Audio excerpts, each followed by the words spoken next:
Hey, coming up on today's Locked On Big Ten, Matt Sheehan is in to help us go over everything you need to know in the weekend in Big Ten basketball. What's going to go down as we try to narrow down who exactly is in that field of 68 and where does everyone stand in the Big Ten standings. It's a crucial weekend here coming up. We're going to talk about it with Matt as well as go over what we saw yesterday in a big upset here on Locked On Big Ten.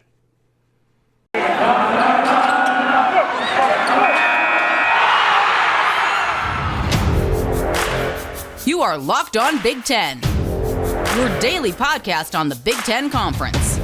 Part of the Locked On Podcast Network. Your team every day.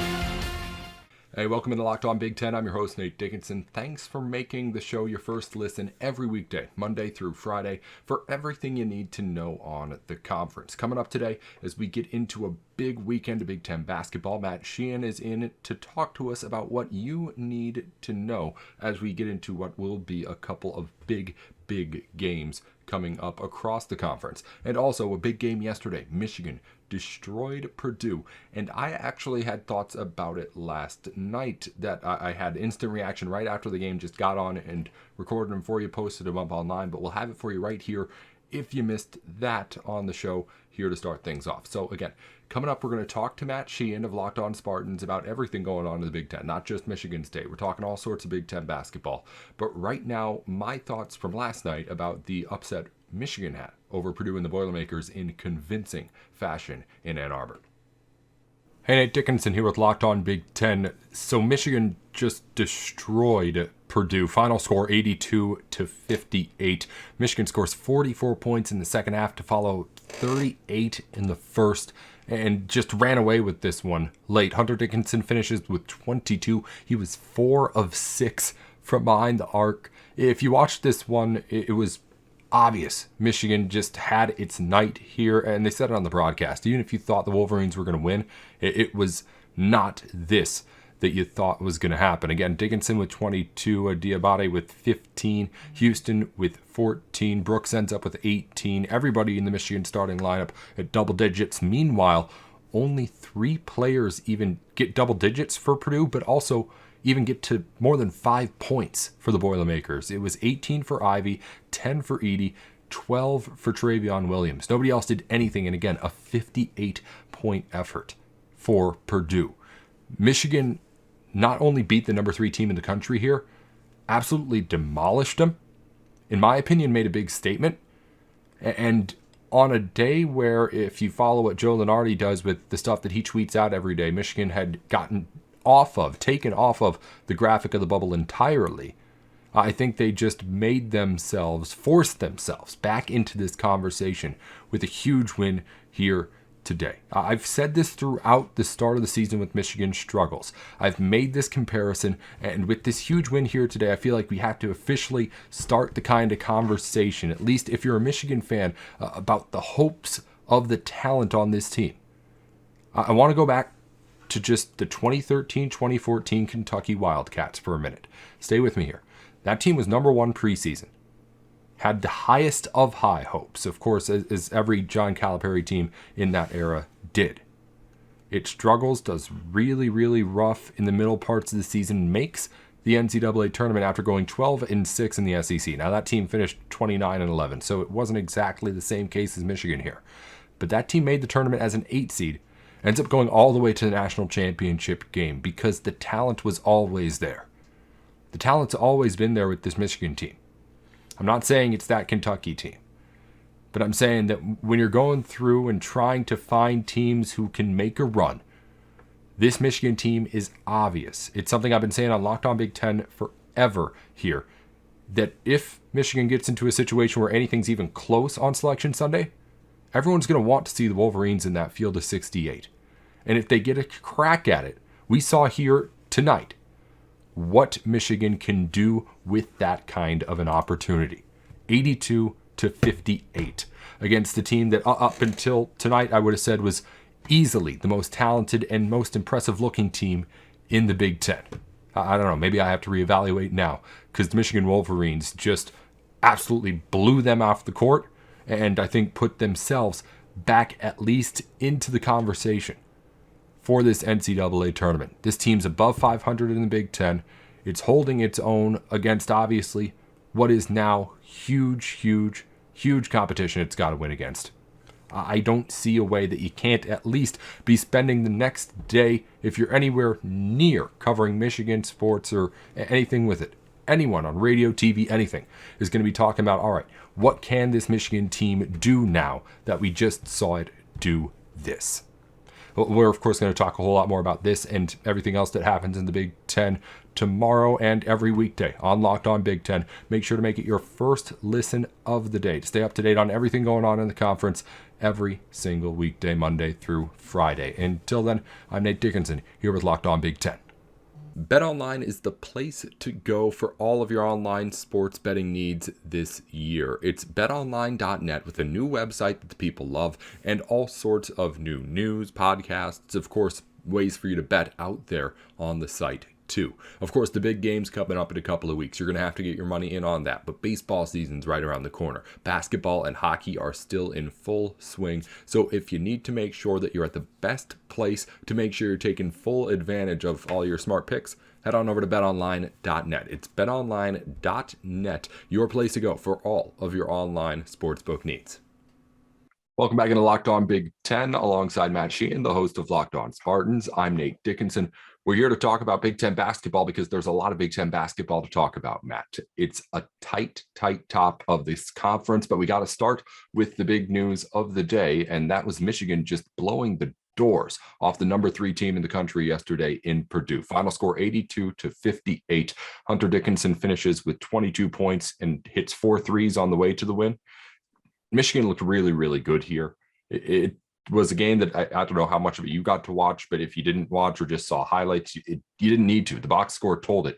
Michigan dominated in every way. Purdue held things close. It was competitive in the first half, but it was just a blowout in the second, and I don't know what to think after. They said on the broadcast, again, if you were expecting even a Michigan win, you weren't expecting anything like what we saw last night. Right. Yeah. And it just fills the cliche of, it's always hard to win on the road in the Big Ten to a T right there. And just like you said, they just got the doors blown completely off of them. Yeah. And a fascinating game for Michigan, because it's no secret that they've been struggling this season. This is not the season that they hoped for as they walked into the year as the AP top 10 team. But listen, like the talent is in them somewhere. And we saw that yesterday. Now, can we count for them making more than 50% of their threes the rest of the season? Probably not. Can we count on Hunter Dickinson making 4 threes in a game? Probably not. I think he just blew through his entire 3-point quota for the month of February all in one game. But if you're going to do it in one game, you might as well make it against a top 5 team. That's a good idea on his part. So just a really interesting team that Michigan has, man, because everyone's just waiting for them to turn on the Jets and to figure things out. And unfortunately, from the Locked On Spartans perspective, it could have been yesterday. So we'll see. Yeah, stay tuned. And it's a good point to make that Michigan was hitting all over the place. 51% from the field, 57% from 3-point range. But you'd be foolish to say that it was the only reason why the Wolverines won that game. They were the better team. They were getting themselves those shots. And Purdue just looked flustered throughout. So I do kind of have to ask you, as the Michigan State fan who has had to see Michigan get that kind of preferential treatment throughout, I'm sure a lot of your fandom, in football and basketball in this kind of situation, I'd imagine too. I've said it from a long time ago that even when Michigan was struggling, or when they started struggling, if they can turn it around and make it close on Selection Sunday, people are going to want them in that tournament. I'm interested to hear from you. Just how easy will it be for Michigan to get its way back into the field of 68? Joe Lunardi just tweeted out last night, even before the night was done, he has them now in their next 4 out, as far as he puts his little brackets as. Yeah, that's fascinating. And this is like a spot that Michigan State was in last year. So I'm just making direct that's right, comparisons right now, because like Michigan State, they were way on the outside looking in as they were heading into February, and they needed those last few weeks of the season. And granted, they had to beat 3 top 5 teams, and I don't know if Michigan's going to have like those kind of teams to beat late in the year. But I mean, I don't think it has to come to the point where they have to take down top 10 giants. They just have to rack up Q1 wins.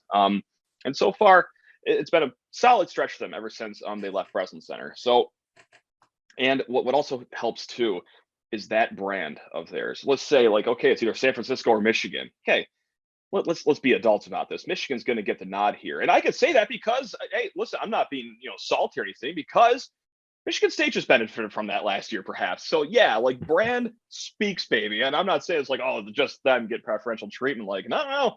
Like this team behind me over my shoulder, Michigan State, same thing happened to them last year. You can make an argument for. So yeah, that's business, baby. So just keep on winning if you're Michigan. I know, bold take right there, but yeah, and I'm feeling a lot better about their chances than maybe like Joe Lenardi is to crack that tournament. Sadly, because I want them in the NIT so bad.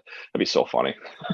Yeah, they still got to get the wins. But again, you mentioned that the brand matters. If you look at, again, just what Lenardi's tweeted out recently, in that, I guess, first 8 out of the tournament on the outside looking in, you've got one really brand name in Florida right there. But aside from that, the teams between the tournament and Michigan are, in order, San Diego State, UAB, Memphis, Belmont, St. Louis, Mississippi State. It's, I mean, come on, right? 1, 2 Power 5 schools, and then 0 names that are known for playing this game on the hardwood, really. I mean, San Diego State's got a good history behind it. Memphis has a really good story, of course, with just the way that coaching staff is constructed. But it's going to be Michigan if it's close. It feels like it's going to be Michigan when it's close, because it's always been the Michigan, even if it's not actually Michigan. It's whatever school is that school that makes it close, gets the benefit of the doubt, it feels like, all the time. And the Wolverines, like maybe Michigan State was, you said last year, seem to be at least having a much, again, I'm not going to say it before they get the wins, but the path, I feel like, is so much clearer than any other team that's so far outside of this NCAA tournament, at least right now. Right on. And listen, they got 8 games left in the regular season. 5 of those are going to be at home. And even those road games, like, I don't think those are going to be punishable if they lose. Like, they go on the road to Iowa. Are you really going to get dinged for losing that game? Probably not. Are you going to get dinged for losing at Wisconsin? Probably not. 10 the season, are you going to get dinged for losing at Ohio State? Probably not. But you do need a strong stretch in these home games, which, again, we just saw it last night. They beat Purdue by 4,000 points. So, like, Ohio State comes to their barn on Saturday. Okay, I would expect them to win. Like, Illinois, that's a very tough game, but it's at Chrysler Arena, so you never know. And of course, my Michigan State Spartans visit there March 1st. Like, yeah, so I'm not hating the schedule if I'm a Michigan fan right now. Like, it's not as foggy of a path as a lot of people perceive it to be, perhaps. So that's kind of where I just sit on it. Unfortunately, I'm expecting Michigan to make the tournament. Yeah, that's I think is the point, is that even so far out right now, and there's no doubt about it. I mean, I don't count. I think the list goes down to, like, it would be like team 84 in the field of 68 when you put all the automatic bids up at the top. Yeah, sure. It's something that's so out of the realm at the moment, but again, you just see it. You see the way that it happens, and you've seen it happen so many times before that you just kind of expect at this point the Wolverines to be able to get in, because, one, they're not going to fall apart. They're not going to have the opportunity. There's not enough bad games left. And they're seemingly, again, aside from the brand and everything else, they seem to be playing better basketball right now. So they are figuring it out. 100%. Yeah. So definitely. You're going to be able to argue, do they deserve it at the end of the season? Maybe not, because they started off terribly, but they're already above 500 in the Big Ten. They've got big win now, and they've got more opportunities coming up. That team at the end of the season, I feel like you're not going to be able to argue, is not one of the most talented teams in that field. And when you add that to whatever resume they're going to have, I feel like it easily pushes them over the top. Yeah, and also a lesson learned last year from Michigan State perspective. It's not necessarily always how you start a season. It's really how you finish a season. If you can finish strong, then the kids are going to be okay on your end. Well, Michigan State, one of those teams near the top of the Big Ten, fighting for positioning in the NCAA tournament and in the Big Ten tournament too. And also another team that still has a whole lot of opportunities with big opponents ahead of them to build on that resume or fall down the ladder as well. We're going to talk to Matt about the Spartans and everyone else at the top of the Big Ten too, as things are tighter than ever here this season as we get into the last couple of weeks. It's coming up right here on Locked On Big Ten. Hey, we're into the second month of the new year, and a lot of you may have given up on that New Year's resolution by now. I know I did, but if you want to recommit, if you want to get back in, and maybe it had something to do with getting healthier in 2022, you need to head over to Built.com, because they've got what you need to fill up without, of course, literally filling up with a bunch of calories and things like that. It's a protein bar or shake or gel thing, tablet, whatever you want, that gives you everything that you want. 15 grams of protein in these bars with less than 5 grams of sugars and carbs, 100% dark chocolate in all of them too. They pack it all into this thing that looks like a candy bar, but it's a protein bar. And it tastes like a candy bar too, but gives you all the nutrients. It's honestly something that you wouldn't believe if they didn't do it over at Built.com. So go ahead and check it out there. And of course, if you use the product, use our promo code LOCKED15 to get 15% off your order. That's LOCKED15 at Built.com. Get back on that New Year's resolution, or just get yourself through your workday with a protein bar from Built Bar. Back on Locked On Big Ten, Matt Sheehan in with Locked On Spartans here to chat Big Ten basketball with us. We broke down the Michigan-Purdue game earlier, and that game obviously shakes up the Big Ten standings, puts Wisconsin on top, with Illinois also right there at 10-3. Purdue lost their fourth game in the conference to put them a little bit down before that. And then Michigan State's at 8-4, Ohio State's at 7-4.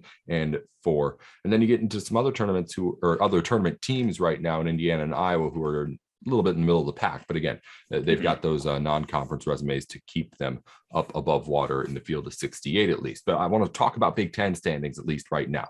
We had everyone tied up at a 3-way tie earlier this week after the events of last night. Now we've got at least a team on top in Wisconsin, but things are tighter than ever.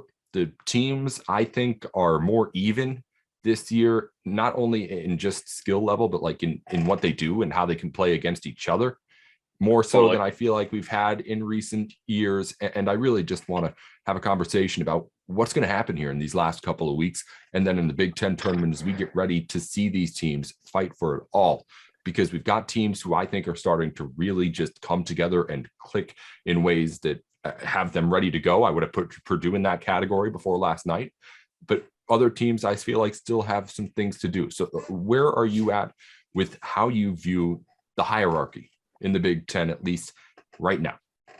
Yeah, I just expect like just blood everywhere for the last few weeks of the season here. And, there's a website that I love to frequent. It's barttorvik.com, and they have all the computer simulations and whatnot. And so based on 50,000 simulations of this season where it stands right now, they're predicting the winning team to have a 15-5 conference record. So right now, if that's to hold true, yes, it can get down to 6 losses, but let's say it's 15-5. Like, okay, Purdue, like, while I still think that they are the best team in the Big Ten, they're on the ropes big time. Like 4 losses, like, oh my, okay, so we're up against it right now.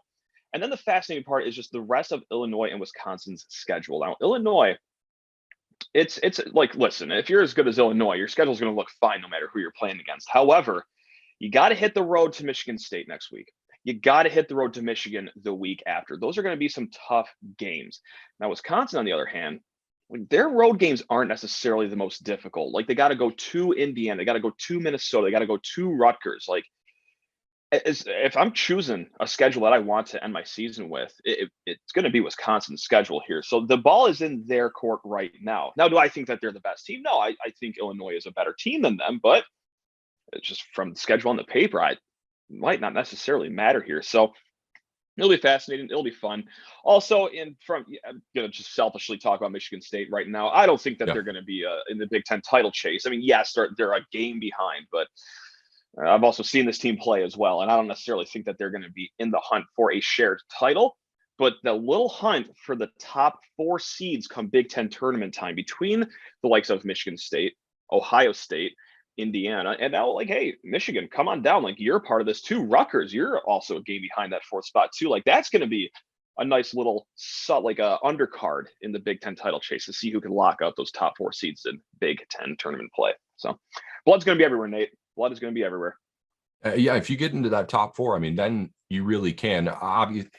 Honestly, anything below that, it's really hard to be really confident in getting lucky and getting to the end of the Big Ten tournament. If you get in that top 4 seeds, you can start to picture your team going on a bit of a hot streak, even if you don't think, like maybe the Spartan fans do, that team's ready for a Big Ten title chase. But again, that's something that matters so much when it comes to not only just like the seeding, but also again, like Selection Sunday, that matters. People think about how far did you get in your conference tournaments, and if you're just automatically headed to those quarterfinals, you're in really good shape. So we'll talk more about that obviously as things go on. I want to ask just kind of a question before we get back to the teams that really are mattering right now. Do you feel like there is a chance that anybody who isn't in that tournament field could sneak in and grab like an 8th bid or a 9th bid? Let's say if Michigan is going to end up in the tournament as an at-large too.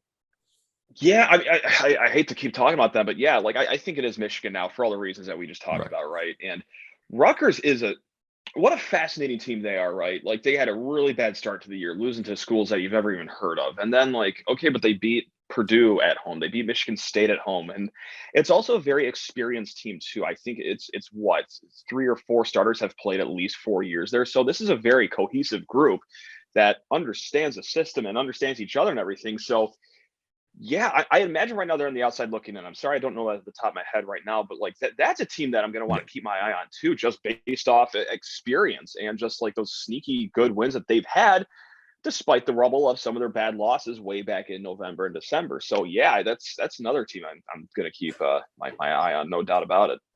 Yeah, it's interesting. At least bracketology guys have 7 very clear Big Ten tournament teams and 7 very clear not Big Ten or not tournament teams. Michigan's starting to change that a little bit, but those do not line up entirely with the Big Ten standings. Rutgers is right there with everybody else who is slated to make that NCAA tournament. And it's an interesting team. Again, a lot of experience and adding in that star power that they have too from a guy like Harper Jr. on the roster. Team that can go on a run easily if it gets into a situation that it's comfortable with in the Big Ten tournament. Wisconsin's the front runner, and I think again in the driver's seat, but I do want to go over again. Who's your best team in the Big Ten? Is it Purdue still after yesterday? What does Illinois look like? Because that team is, I think, right there with them when they're all there, but we just have not seen all of them there enough this season for me to really get a good grip on it. And then we have that other, what I would call tier below it, Michigan State, Ohio State. Maybe you put Wisconsin in that too if you don't want to put the Badgers in the same group as that too. I don't know. I have it as like Illinois and Purdue are on my top. Everybody else is kind of in that second grouping. I'm interested to hear if you have it any different. I really don't, because like it was the definition of insanity, like doing the same thing over and over again, expecting different results. Like that's me just talking about Purdue this year. Like I could keep on like just singing their praises and talk about how great they are, but then like they got 4 conference losses, and like some of them are like, oh my goodness, you just lost by 20 to Michigan. So it's like, but yeah, here I am just carnival barking for the Purdue Boilermakers. Like I don't know why I keep doing this. Well, I do know why. It's because Jaden Ivey, he still exists. You know, he wasn't kidnapped in Ann Arbor. He's still alive.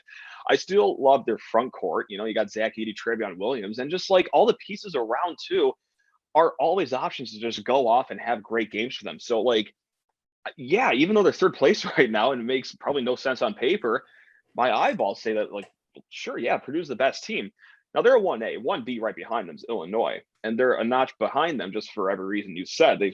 They've played like what 12 minutes together, like when the team's all healthy and all there. Like so will the real Illinois like please stand up? I mean, I would love to see them actually play all together eventually. Not against Michigan State necessarily, but I'd love to see that. And then yeah, like I guess Wisconsin's on tier 2 right behind them all by themselves. And then yeah, tier 3 is just that crock pot of Michigan State, Ohio State. You got your Indiana, sure, scoot Michigan up there. Rutgers on a good night can be up there. So that's how I kind of divvy up those top teams right there, just through 3 tiers. What a season. I mean, we say this every year, right? It's just like they just cannibalize amongst themselves. And here we are again, just enjoying another bloodbath of Big Ten play. It's been a delight. I mean, I bash my head against the wall every time Michigan State takes a loss, but hey, from the outside looking in, it's got to be a lot of fun for just a common fan to appreciate. And it is every season. I've tried to think about like what makes this season, I guess, a little bit different. And I think what maybe it is that every team, if you're going into this tournament, you either feel like you have a team who's good enough to make a really good run, or if you feel like maybe your team either isn't clicking or isn't there all the way. Just about every Big Ten team here also has that kind of star power, big time player who you can believe is going to go on that Kemba Walker run and take your team to wherever your highest ceiling as an individual is. So even if maybe your team's like, oh, well, we can't rebound the way we need to win deep, or we don't have the depth to be able to win tournament games weekend after weekend, you have that kind of just special, I don't know what it is, hope behind you that guy, your go-to guy, is going to be able to do it for you. And I feel like, I mean, there's always stars in the Big Ten, but there's just a big surplus spread across so many different teams this season that it makes it a big possibility that you could buy in to whatever it is your team is selling.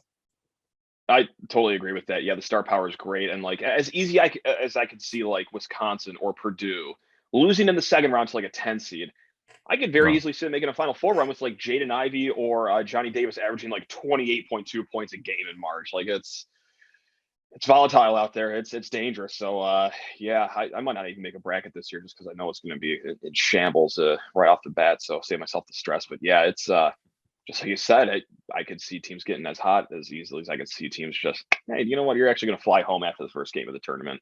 Toodles, good luck. Thanks for the season. So more fun. I'm sure there'll be a little bit of both as we go across the Big Ten and through that tournament. Just like last year. Yeah, just like last year and just like every year. But again, everyone in the Big Ten still waiting to get rid of that bug of still not having a national title for a long while too. So again, a whole lot to talk about as we get into March with all that kind of stuff. And we'll, of course, have plenty more to talk about with Matt as we continue along with Locked On Big Ten every weekday here on the program. As always, we're here Monday through Friday, as Matt is on Locked On Spartans. Is there anything special? What are you guys doing on the show as of late here? What do you talk about?